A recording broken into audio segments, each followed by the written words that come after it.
अच्छा, मुझे बताइएगा, आप सब लोगों ने वो जो जीमेल वाला काम था वो कर लिया था और टूल्स की इंस्टॉलेशन भी कर ली? कोई मसला, कोई परेशानी तो नहीं आ रही?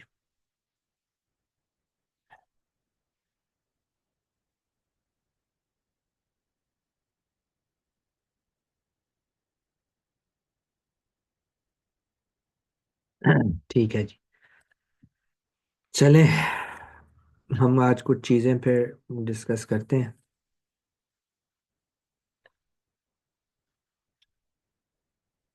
अच्छा। देखें, कुछ चीज़ें ऐसी हैं जो हम लोगों ने प्रोसीड करनी है। लाइक प्रोसीड कैसे करनी है, कुछ समझनी है। देखें, अगर मैं आपको ये जंगल स्काउट का इंटरफेस है, ठीक है। अगर मैं डायरेक्ट आपको इसके ऊपर ले जाता हूँ और आपको कहता हूँ कि यार मुझे इसमें बताएं कि ब्रांड डोमिनेंसी है या नहीं है, आप मुझे बताएं कि इसमें प्रॉफिटेबिलिटी है या नहीं है, इसमें अमेजोन डोमिनेंसी है या नहीं है, इसमें जो डेट फर्स्ट अवेलेबल का कॉलम है वो जस्टिफाई कर रहा है या नहीं कर रहा। तो ये इतने टेक्निकल बातें हैं कि आप कहेंगे कि अहमद भाई ये क्या बोल रहे हैं, हमें तो कुछ समझ नहीं आ रही। तो इस स्टैट को समझने के लिए ना, मैंने कल भी आपको बताया था कि जंगल स्काउट को इंस्टॉल करना 5वीं क्लास का बच्चा भी कर लेता है। इसको रन 5th क्लास का बच्चा भी कर लेगा। रन अभी हम करना सीखेंगे, लेकिन आपने ये चीज सीखनी है कि डेटा को जो ये जवाब देगा उस जवाब को एनालाइज कैसे करना है। एनालाइज करना जो है ना वो बहुत बहुत बहुत ज्यादा इंपॉर्टेंट है, और वही असल जो है ना आप कह लें कि जड़ है जिसके अंदर जो है ना आपने मामलात को चेक करना है, ठीक है। तो इस सारे सिनेरियो को समझने के लिए कुछ बेसिक चीजें जिसको आपको समझना है। वो बेसिक चीजें क्या है? देखें, बेसिक चीज ये है कि ब्रांड डोमिनेंसी की बेसिक डेफिनेशन आपको पता होनी चाहिए, ताकि जब आप डाटा को एनालाइज करने लगें, आप ये देखने लगें कि ब्रांड डोमिनेंसी है या नहीं है, आपको पता तो होना चाहिए ब्रांड डोमिनेंसी होती क्या है। तो कभी किसी बंदे ने सुना है ब्रांड डोमिनेंसी का क्या मतलब है, ये कॉलम क्या कहता है? कुछ थोड़ा बहुत आपको इस बारे में पता है या नहीं पता?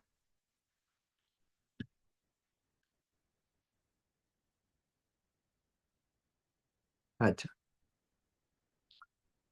चले मैं आपको बता देता हूँ। देखें, ब्रांड डोमिनेंसी की जो बेसिक डेफिनेशन है ना, वो ये कहती है कि जब आप किसी मार्केट में किसी प्रोडक्ट को लॉन्च करने जा रहे हो, तो आप ये देखें कि उस प्रोडक्ट के अंदर कोई और इतना बड़ा ब्रांड तो नहीं बैठा हुआ जो सारी की सारी सेल्स खा पी जाता है।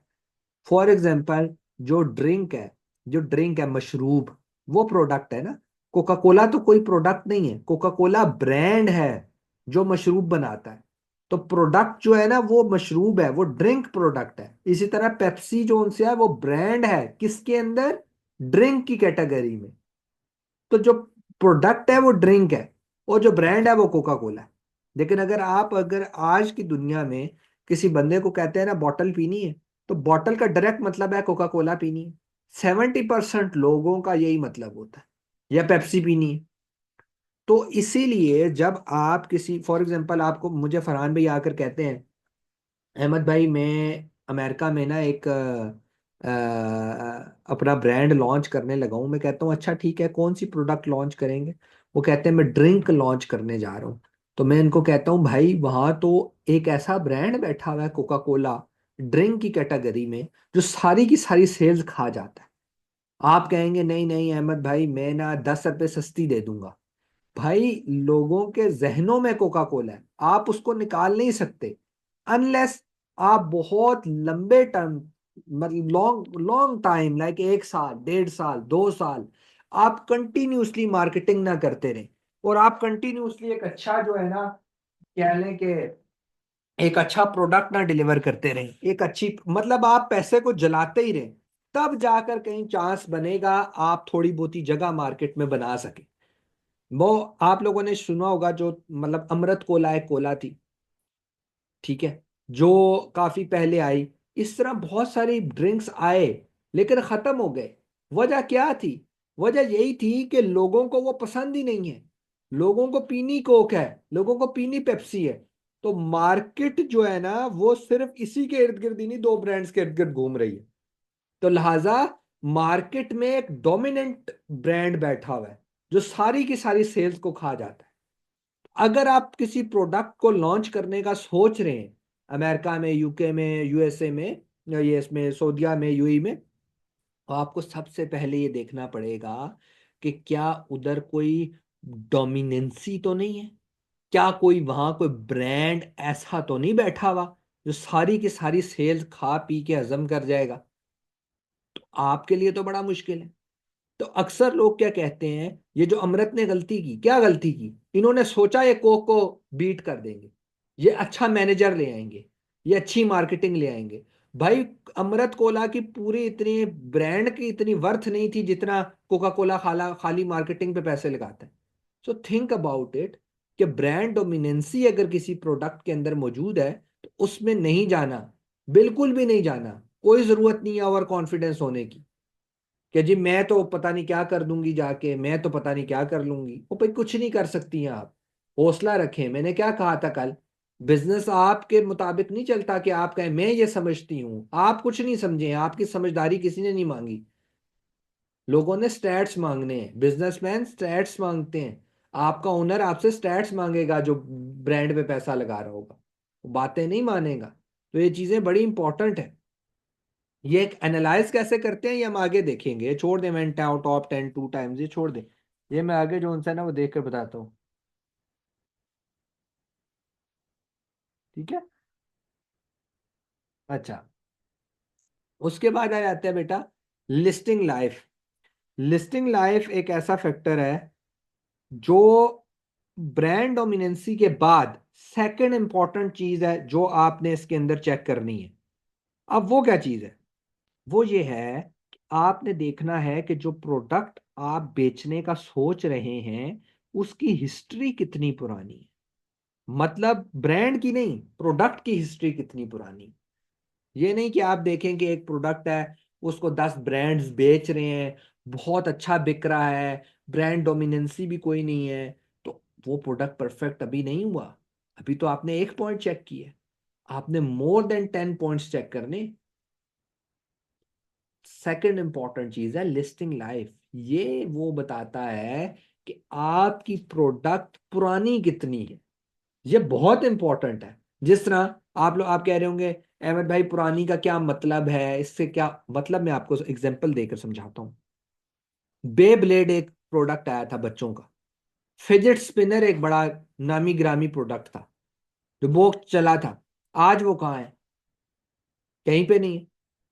मेरे एक दोस्त थे, उनकी बहरिया रावलपिंडी में शॉप थी। उन्होंने उस जमाने में 20 लाख रुपए के मैन्युफैक्चरिंग करवाई। और मैं उसको उन टाइम भी कहता था कि ये जो प्रोडक्ट है ना इसकी हिस्ट्री कोई नहीं है। ये अभी आया है, शायद कल खत्म हो जाए, क्योंकि लोगों की जरूरत की चीज नहीं है। ये खत्म हो जाएगी। ये एक चस्का है, ये एक नशा है, आप कह लें। ये खत्म हो जाएगा अभी कुछ टाइम। वही हुआ। वो आधे से ज्यादा सामान उनके गोदाम में खत्म हो गया पड़े पड़े। तो आपने देखना होता है कि अगर ब्रांड डोमिनेंसी नहीं है अहमद भाई, तो जो प्रोडक्ट है उसकी हिस्ट्री क्या है। क्या वो 5 साल से बिक रहा है? क्या वो 4 साल से बिक रहा है? अगर तो वो बिक रहा है, कम से कम 1 साल की हिस्ट्री होनी चाहिए, मिनिमम 1 साल की। तो अगर तो उसकी हिस्ट्री है और वो अच्छा बिक रहा है तो वो हम उसको कंसीडर कर सकते हैं।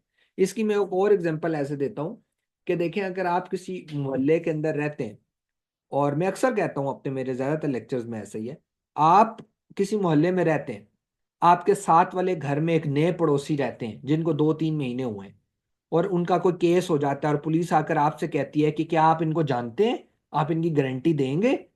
वो आप कहेंगे मुझे क्या पता, अभी तो आए। लेकिन अगर वही पड़ोसी 10 साल से रह रहे हैं तो आप कहेंगे हाँ भाई मैं गारंटी देता हूं, मैं 10 साल से इनको जानता हूं। समझ आ रही है आपको बात? कि ये आइंदा ऐसा नहीं करेंगे या इनकी रिकॉर्ड साफ रहेगा। इसी तरह जब प्रोडक्ट की हिस्ट्री होती है ना बेटा, तो ही आप उसकी श्योरिटी दे सकते हो, तो ही आप उसकी गारंटी दे सकते हो कि इसने फ्यूचर में कैसा परफॉर्म करना है, उसकी हिस्ट्री को देखकर। ये बात याद रखिएगा। ये जो एग्जांपल्स मैं देता हूं रियल वर्ल्ड की, ये आपको समझाने के लिए बेटा देता हूं कि अगर आप मोहल्ले में किसी की गारंटी नहीं दे सकते, तो एक प्रोडक्ट है जो मार्केट में बिक रहा है, उसकी कोई हिस्ट्री नहीं है, वो अभी अभी आया, आपको क्या पता कल वो बिकेगा या नहीं बिकेगा। आप कहेंगे अहमद भाई पिछले महीने बहुत बिका। मैं कहूंगा इसकी क्या गारंटी है कि अगले महीने भी बिकेगा? इसकी गारंटी सिर्फ वो हो सकती है कि उसकी हिस्ट्री हो, वो 5 साल से बिकता आ रहा हो। तो आप कहें अहमद भाई वो 5 साल से बिक रहा है, को अभी थोड़ी बिक रहा है। वो तो 5 साल से बिक रहा है, उसकी तो बड़ी हिस्ट्री है। वो एवरेज सेलिंग प्राइसेस उसकी बड़ी अच्छी हैं। तो this is the important thing जो आप लोगों को ना समझनी होती है। मुझे 1 मिनट दीजिएगा यार, जस्ट अ मिनट में।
अच्छा जी। अच्छा, फुरकान भाई और सादिया का जो सादिया ने शायद नो बोला। फुरकान भाई, जब भी मैं ये मैं आप लोगों को इसलिए बता रहा हूँ क्योंकि आप लोगों को ये पता होना चाहिए कि जब भी कोई बंदा होल्ड पे जाता है ना, आप यहाँ पर पार्टिसिपेंट्स में जाएंगे ना, जूम का अभी आपके सामने आ रहा होगा, पार्टिसिपेंट्स में जाएंगे ना, वीडियो के साथ आपका कॉलम है, उसमें मेरा माइक म्यूट होगा। तो जब माइक म्यूट हो जाए तो समझ जाएं कि मैंने खुद म्यूट किया हुआ है। ये इसलिए क्योंकि ना जब आप काम करेंगे, मीटिंग्स करेंगे गोरों वगैरह के साथ, तो आपको भी ज़रूरत पड़ेगी, कभी आप अपना माइक म्यूट कर देते हैं, कभी ऑन कर लेते हैं। इसी तरह जो आपके सामने आपका क्लाइंट बात कर रहा होगा, वो अक्सर होता है ना कि इंटरसेप्शन होती है तो वो बंद कर देते हैं कि आवाज़ आप लोगों को ना जाए कोई भी, इसकी इंटरसेप्शन हो रही हो, तो ये चेक कर लिया करें, ठीक है। अच्छा, तो लिस्टिंग लाइफ के बारे में होपफुली आपको समझ आ गई होगी। अब हम बात कर लेते हैं आपके सीजनल की, कि जो सीजनल है वो कौन सी प्रोडक्ट होती है। अच्छा, यहाँ पर कंफ्यूजन होती है, कंफ्यूजन कुछ रहती है। और वो कंफ्यूजन ये होती है कि अक्सर आप लोग कहते हो कि जो ट्रेंडी प्रोडक्ट्स हैं वही सीजनल है, और जो सीजनल प्रोडक्ट्स हैं वही ट्रेंडी है। ऐसा नहीं है बेटा, सीजनल और ट्रेंडी प्रोडक्ट्स डिफरेंट होती हैं। आपने लिस्टिंग लाइफ ओके होगी, उसके बाद आपने चेक करना है कि आपकी ये कैसे करना है वो मैं बताऊंगा। ये नहीं आपको कह रहा कि अभी ये डेफिनेशंस है, आगे चलकर मैं सिर्फ ये कहूंगा ये सीजनल प्रोडक्ट है इसको छोड़ दे। तो तब अगर कोई मुझसे पूछेगा मतलब सीजनल क्या होता है, तो वहां पर हम ये जवाब देने के लिए नहीं बैठे होंगे ना। तो इसीलिए वो टेक्निकल पॉइंट्स पे जाने से पहले आपको बेसिक क्लियर होना चाहिए। तो सीजनल वो प्रोडक्ट होती है जो आपकी, जो आपका लाइक गर्मियों के सीजन में चल रही है, सर्दियों में नहीं चलेगी। सर्दियों की वो होती है जो गर्मियों में चल रही है, मतलब लाइक, समझ रहे हैं ना। तो ट्रेंडी कौन सी होती है? ट्रेंडी और सीजनल में कभी कंफ्यूज नहीं होना बेटा। ट्रेंडी प्रोडक्ट्स होती हैं जो साल में कुछ दिनों के लिए आती हैं। अब स्वेटर कुछ दिनों के लिए नहीं आता, कुछ महीनों के लिए आता है। टी शर्ट आप कुछ दिन नहीं पहनते, कुछ महीने पहनते हो जब गर्मी का मौसम आता है। ट्रेंडी प्रोडक्ट्स होती हैं कुछ दिन के लिए, जिस तरह ईद कार्ड्स हैं, कुछ दिन के लिए आए चले गए। क्रिसमस ट्री है, कुछ दिन के लिए आया चला गया। हेलोवन की प्रोडक्ट कुछ दिन के लिए आई चली गई। ठीक है। और सीजनल और ट्रेंडी में फर्क है, एक बारीक लाइन है। तो इसको हमेशा याद रखिएगा। अब अहमद भाई, ये जो सीजनल प्रोडक्ट होती है इसको बेचना चाहिए या नहीं बेचना चाहिए, तो मैं आपको इसको थोड़े से सिनेरियोस क्लियर करके बता देता हूँ। एक ये है कि जो सीजनल प्रोडक्ट है इसमें प्रॉफिटेबिलिटी बहुत ज्यादा है, इसमें कोई शक नहीं। अगर स्वेटर आप 2 रुपए का बनाते हो तो 10 रुपए का बेच सकते हो, इतना प्रॉफिट इसमें है। लेकिन मैं रेकमेंड नहीं करता कि आप डायरेक्टली एक ब्रांड का स्टार्ट इस सीजनल प्रोडक्ट से लो। उसकी वजह यह है बेटा कि आपको अभी मार्केट का आइडिया ही नहीं है, मार्केट रिएक्ट कैसे करती है। अभी आपको पता ही नहीं है कि अमेजोन पे मार्केटिंग कैसे करनी है। अभी आपको पता ही नहीं है कि आपका पैसा बैंक में आएगा वहां कितना टैक्स लगेगा, उससे पाकिस्तान में आएगा कितना टैक्स लगेगा। आपको इन चीजों का नहीं पता। फिर सबसे बड़ी बात, आपको ये नहीं पता कि मैंने स्वेटर के 1,000 पीस भेजने हैं, 500 भेजना है, 400 भेजना है। अब आप कहेंगे अहमद भाई कम से कम भेज देते हैं ना, 200 भेज देते हैं, बिक गया तो कोई बात नहीं, अगले सीजन ज्यादा भेज देंगे। भाई amazon के ऊपर आपको अपनी प्रोडक्ट को रैंक करना पड़ता है। जब आप लिखते हो ना स्वेटर, तो 4,000 दुकानें खुल जाती हैं। तो जो ऊपर की 40-50 दुकानें हैं उधर तक पहुंचने के लिए आपको रैंकिंग करनी पड़ती है, वो हम आगे सारा सीखेंगे, मार्केटिंग करनी पड़ती है। तो पता चले कि आपने मार्केटिंग में ही पैसा लगा दिया, मार्केटिंग में जो आपने 200 यूनिट लेके गए थे तो मार्केटिंग में ही दे दिए लोगों को, उसमें से तो कुछ कमाए नहीं, जब कमाने की बारी गई आप आउट ऑफ स्टॉक हो गए। इस तरह के तो आप कहेंगे हमें फिर भेज देंगे। तो भाई जब आप पाकिस्तान से भेजो, चाइना से भेजो, मलेशिया से भेजो, कहीं से भी भेजो, तो आपको 60 डेज लगते हैं बाय सी। बाय एयर भी 15 से 20 दिन लगते हैं, बाय एयर बहुत कॉस्टली है। तो आपको मद्देनजर रखना पड़ता है, ऐसा नहीं होता कि जब दिल किया तब उठाकर भेज दिया। तो these are the very important things जो आपने अपने जहनों में रखनी है। हाँ, इट्से क्या, किसी बंदे को इट्से का कोई कॉन्सेप्ट चाहिए हुआ, इट्से एक अलग मार्केट है। जिस तरह दराज है वो उसका कॉन्सेप्ट ही अलग है। वो बहुत प्रीमियम, हम लोग इट्से पे काम करते हैं, हम लोग लेदर जैकेट्स भेजते हैं पाकिस्तान से मैन्युफैक्चर करवा कर, लेकिन वो उसका सिनेरियो ही डिफरेंट है, वो और चीजें। अभी हम अमेजोन से रिलेटेड बात करें, आपको अमेजोन के एफबीए के अंदर प्रोडक्ट भेजनी पड़ेंगी, जो कि आप लोगों को, आप मतलब एक सिनेरियो है कि आपको 200 यूनिट भेजना है, 300 भेजना है, 400 भेजना है। तो अभी हम इसी के थ्रू बात करेंगे, फिर हम आगे जाके चीजों को थोड़ा चेंज करेंगे। अब आ जाता है सर्च वॉल्यूम। सर्च वॉल्यूम की डेफिनेशन भी समझना बहुत जरूरी है। सर्च वॉल्यूम का मतलब ये है कि लास्ट 30 डेज में आपकी प्रोडक्ट को कितने लोगों ने amazon पे सर्च किया है। ये निकलेगा कैसे वो सारा हम सीखेंगे, वो छोड़ दें, अभी मैं बार बार कह रहा हूं। अभी सिर्फ ये समझें कि आप ये सर्च वॉल्यूम का मतलब है आपकी प्रोडक्ट है for example mouse, computer mouse. तो आप ये देखोगे कि कंप्यूटर माउस को कितने लोगों ने, amazon अमेरिका में अगर आपने करना है तो अमेरिका में कितने लोगों ने लास्ट 30 डेज में सर्च किया है आके। जितने लोगों ने सर्च किया है उतना आपके प्रोडक्ट के सेल होने का चांस है। तो ये बारीक बारीक चीजें हैं जिसका एनालिसिस हमें करना पड़ता है, ये टूल्स के थ्रू पता चलेगा, ये हमें हीलियम 10 बताएगा। लेकिन अभी मैं डेफिनेशन आपको बता रहा हूं इसकी, और definition is very very very important. ये बहुत इंपॉर्टेंट है कि आपको पता हो कि सर्च वॉल्यूम किसको कहते हैं।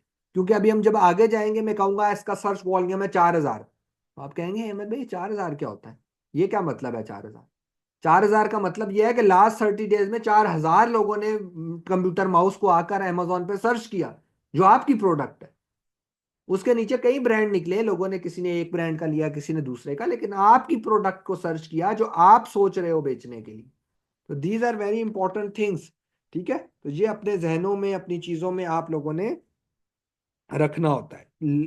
ठीक है, यहां तक किसी की कोई क्यूरी है, कोई क्वेश्चन है, को कर लें अगर है तो।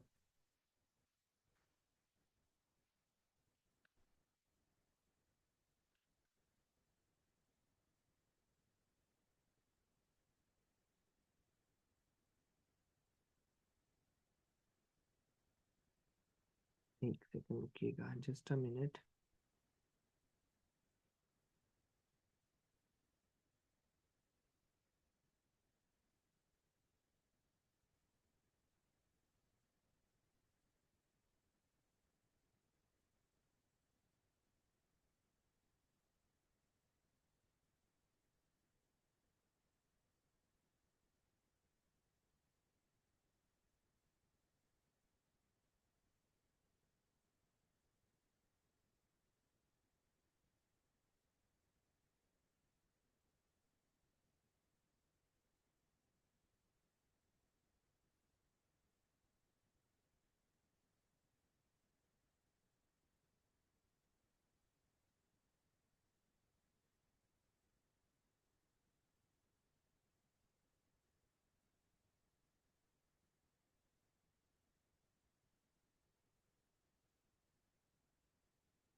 मुझे एक मिनट दीजिएगा। आप लोगों को इंटरफेस नजर आ रहा होगा, मैंने बताया था ना मेरी यार कुछ इन्वेंटरी ना यूके के कस्टम में बाउंड हुई हुई है, वो कस्टम उसको क्लियर नहीं कर रहा। तो काफी प्रॉब्लम कुछ बना हुआ था। तो ये चाइनीज है, देखें चाइनीज के, या आगे आप लोग भी सीखोगे। देखें चाइनीज जुबान में इसने सारा लिखा हुआ है, लेकिन मुझे अभी इसको जो है ना कुछ डाटा प्रोवाइड करना है, तो साथ साथ वो कर लेते हैं। आप लोगों की लर्निंग के लिए भी ये है। ये सेलर सेंट्रल है, आगे ये भी मैं आप लोगों को सिखाऊंगा। ये अमेजोन का सेलर सेंट्रल है, ठीक है।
इकरा आई ऑल्सो है my own brands and also give services. AGR services की भी कंपनी है, एंड मैं खुद भी ब्रांड्स के अंदर इन्वेस्टमेंट भी करता हूँ स्टार्ट, मतलब मल्टीपल ब्रांड्स हैं मेरे।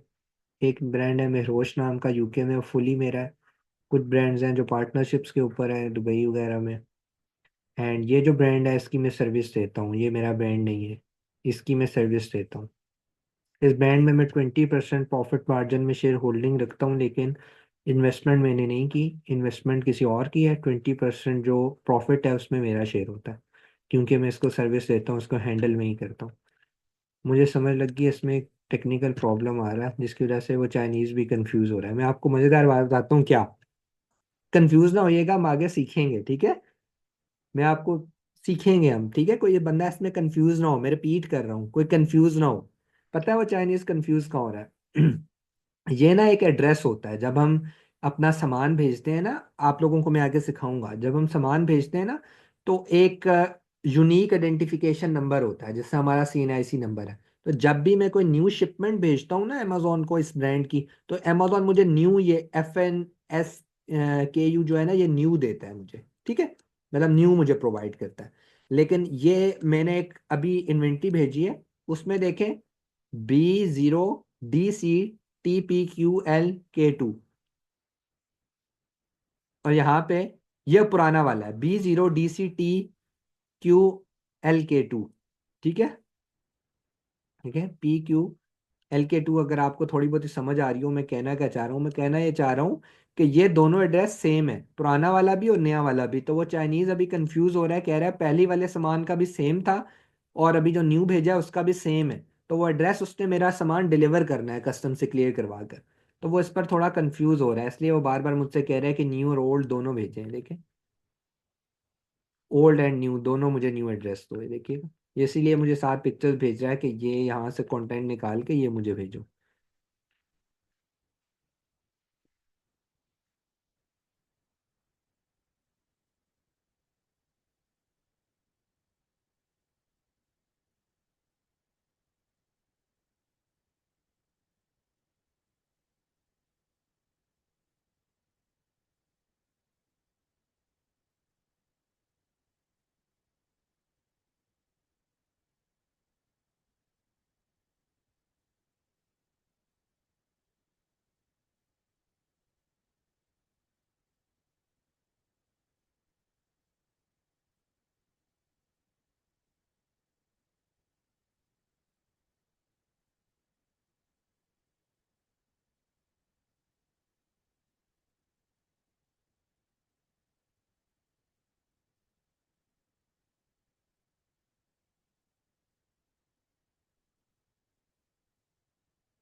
चले, हम अपनी बात पर वापस आते हैं।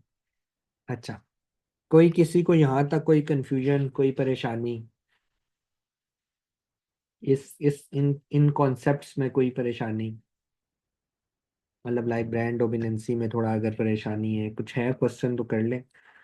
बड़े मैंने नॉर्मल तरीके से समझाया ताकि आप लोगों को समझ आ जाए। अच्छा, अब ये कुछ चीजें और हैं जिसकी बेसिक डेफिनेशंस हमने क्लियर करनी है। कुछ तो इनमें से ये चार पांच जो हमने ये की थी इनमें लिखी हुई है, उसके अलावा कुछ हैं लेकिन वो आसान है। सिर्फ अभी ये टॉप 10 सेलर्स को भूल जाएं। रिव्यूज क्या होते हैं हम इस बारे में बात कर लेते हैं। देखिए, रिव्यूज होते हैं जब आप कमेंट की शक्ल में किसी को फीडबैक देते हो। और स्टार्स क्या होते हैं, या प्रोडक्ट रेटिंग क्या होती है जो आप स्टार्स की शक्ल में फीडबैक देते हो।